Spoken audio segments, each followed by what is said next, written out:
So you know the cozy grandma vibes are real. Bed and breakfast cottage on a lake. I guess you fancy, boy. I'm not a writer, so who am I to be like 1 star?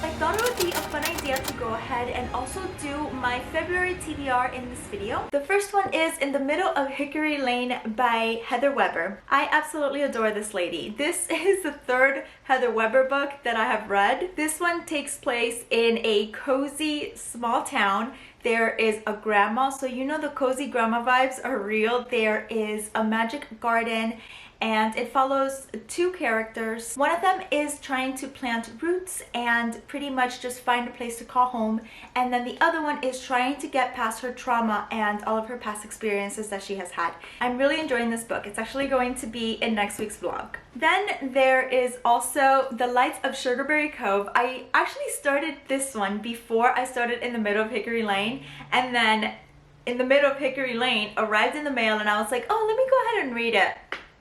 I ended up just staying with that one because this one is cozy too. This one takes place in a bed and breakfast cottage on a lake.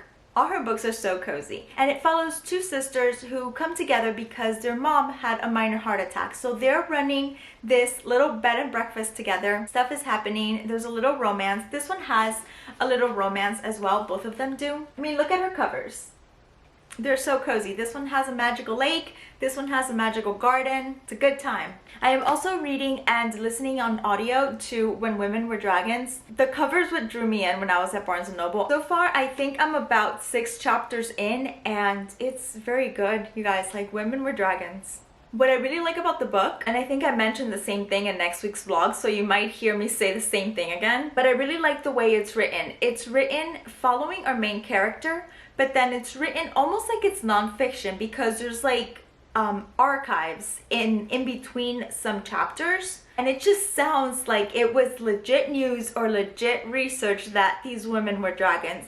It's beautiful. What a beautiful book. I'm loving it. So for February, I didn't want to keep it like super romancy because I'm not a crazy romancy person. I like when it's sprinkled into books, like in Heather Webber's books. It's in there, but it's not like the main focus. The main focus is the character and them getting through whatever issue they have in their lives. But I wanted to include the one and only romantic matchmaker. Yes, you guessed right. Emma by Jane Austen. So this is the last Jane Austen book that I have not read. I have seen the movie, so I know what happens. I know the story, but her writing is so witty. She has a way, she had a way of writing that just resonates with me and I love it. So Emma is on the list. So for February, this next pick is going to sound a little sad, but in reading what the book is about, it sounds so beautiful, and I think it's going to be a very touching family story to read in the month of February, and I just think it's going to be beautiful, and that is The Boy Who Followed His Father into Auschwitz.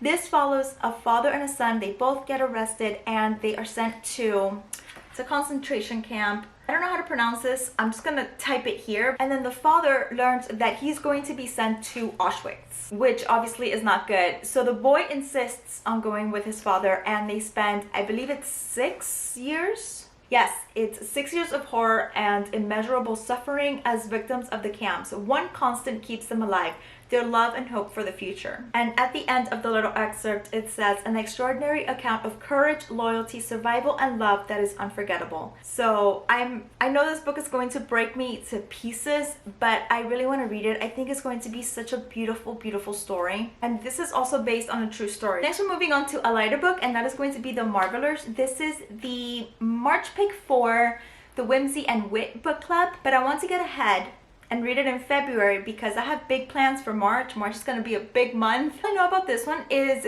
there's a magic school and I think it's in the sky. There's a really cute illustration. So I am sold on this one. So I'm trying to get my book club reads read in February. So that's going to be this one. I'll also be reading A Psalm for the Wild Built by Becky Chambers. I just know it's about monks and robots. And finally, Half a Soul. I did start reading it. I read the prologue and I haven't picked it up again. This one's for the Fox and Borough book club for February, and this is for the one in March. I forgot to mention. This one is about a girl. She gets cursed by a fairy and she cannot feel fear or embarrassment. I, again, am still hoping that this book touches on emotions and that is not so cheesy. Because in the prologue, this one line, I was like, ugh. You can tell that I am important, for I am wearing many expensive jackets. What? I guess you fancy, boy. But anyways, I'll give it a shot. We'll see how this goes. And I don't like not liking books because, you know, somebody took the time to write it. There was a thought process behind it, and I'm not a writer, so who am I to be like 1 star? And now I'm gonna put you just like this. Okay, so up here I'm going to put the books I'm currently reading, and that is When Women Were Dragons, The Lights of Sugarberry Cove, In the Middle of Hickory Lane.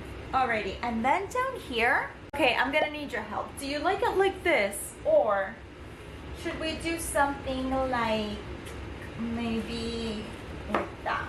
And then we could take Espresso Tina here and put her on top. I don't know, what do you guys think? I think that's a mood right there. If you've made it this far, leave a little coffee cup emoji on behalf of Espresso Tina. I hope you continue to read wonderful books that touch your heart, and I will see you in the next one. Bye!